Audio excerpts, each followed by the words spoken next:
Sir क्या कहना चाहेंगे? देखिए, लेबर कॉलोनी का जो मसला है वो बहुत ही गंभीर विषय इसलिए इस हिसाब से है कि वहाँ रहने वाले बहुत गरीब लोग हैं, कई सालों से रह रहे हैं।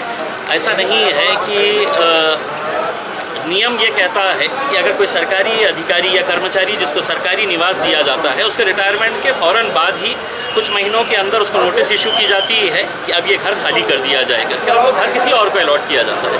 ये 40-50 सालों से ये सरकार प्रशासन सोते रहती है और अचानक एक दिन आके कहती है हमारी जगह है, 8 दिन के अंदर खाली करो और 8 दिन के अंदर गिरने वाला है करके उसमें। तो मेरा एक सवाल ये है कि जो इमारत 70 साल में एक भी गिरी नहीं है, ये अचानक 8 दिन के अंदर गिरने वाली है करके, ये तो वैसे ही हो गया कि थर्ड वेव आने वाली है करके जो चलाते थे ना कि कोरोना आने वाला है, इनकी जैसे बातचीत हो गई थी तो अभी गिरने वाला है करके, वैसा हमने इनसे ये मांग की है कि साहब आप ये जितने भी गरीब लोग हैं इनका पुनर्वसन करने की जिम्मेदारी सरकारों की है। मुख्यमंत्री घरकुल योजना किसके लिए बनाई गई है? जिसके पास कोई घर नहीं है उसको हम घर देने वाले हैं करके, ये बड़ा गाजा बाजा करके है तो ये बोलते हैं हम गरीबों को घर देने वाले हैं। प्रधानमंत्री आवास योजना ये किसके लिए बनी है? तो जो गरीब जिसके पास घर नहीं है उसको घर देने के लिए, मुफ्त में घर देने के लिए वो स्कीम बनाई गई है।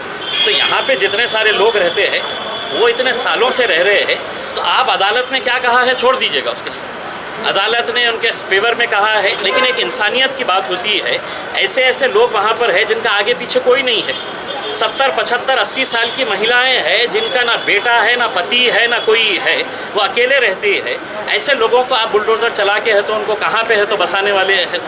हम सरकार से यही अनुरोध कर रहे हैं और सरकार में बैठे, ये ऐसा नहीं है कि इनको ये प्रश्न पता नहीं है करके, तो ये अब सिर्फ आप सुनने की बात मत करिएगा, आपने यहाँ पे आके फैसला सुनाना चाहिए था।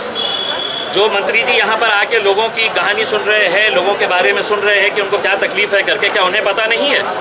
क्या उनकी पार्टी के लोगों ने उनको बताया नहीं है कि पिछले 8 दिनों से है तो इनकी दिवाली कैसी गुजरी है करके?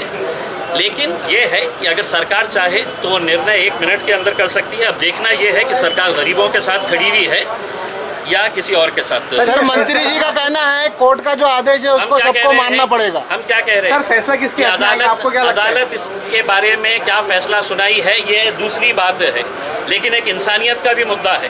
हम जिस देश के अंदर रहते हैं वहाँ पर हम गरीबों को मरने के लिए छोड़ते नहीं है। ये आपके प्रधानमंत्री ने भी कहा, आपके मुख्यमंत्री ने भी कहा है। अगर आप उनको ये कह रहे हैं कि नहीं सिर्फ अदालत के हिसाब से, तो हमारा ये कहना है कि कहीं ना कहीं आपके सीने में भी दिल होगा ना, वो भी धड़कता होगा। जाइए उन गरीबों के घर में जाके देखिएगा कि उनकी हालत क्या है करके उसमें।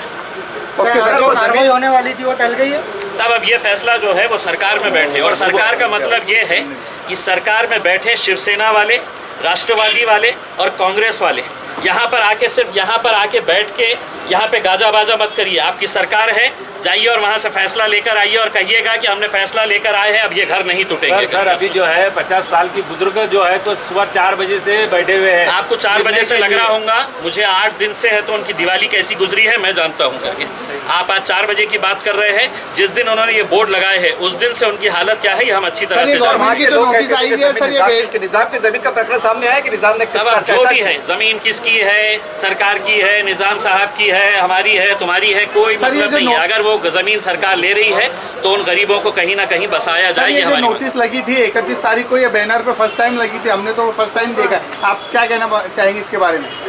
जो बैनरों पे 13 बैनर लगे, उन्होंने अगर तय किया है कि गिराना है करके तो एक पहले दहशत का माहौल तैयार करो, फिर पुलिस वालों की जोर जबरदस्ती करो, उसके अंदर दादागिरी करो, फिर उन्हीं के नेता आएंगे और उनके आश्वासन देंगे कि हम ऐसा करेंगे वैसा करेंगे। आप फैसला सुना के जाइए, आपकी सरकार आपकी है। सरकार होने के बावजूद भी अगर आप ये सिर्फ नाटक करने वाले हैं कि हम सुनेंगे गरीबों का क्या है कैसा है करके, उसमें आप फैसला करिएगा। उसमें 1 मिनट के अंदर फैसला होता है। कलेक्टर को आदेश दीजिएगा कि जितने माडा के घर खाली पड़े हैं सबको अलॉट किया जाए करके। जो जमीन सरकारी खाली पड़ी है वो इमीडिएट अलॉट की जाए करके, उसके अंदर 1 मिनट के अंदर फैसला ले सकती है सरकार। संकट की घड़ी में आज एमआईएम उनके साथ है। एमआईएम का ये पार्टी का मुद्दा नहीं है, ये इंसानियत का मुद्दा है और हम इंसानियत के साथ हैं।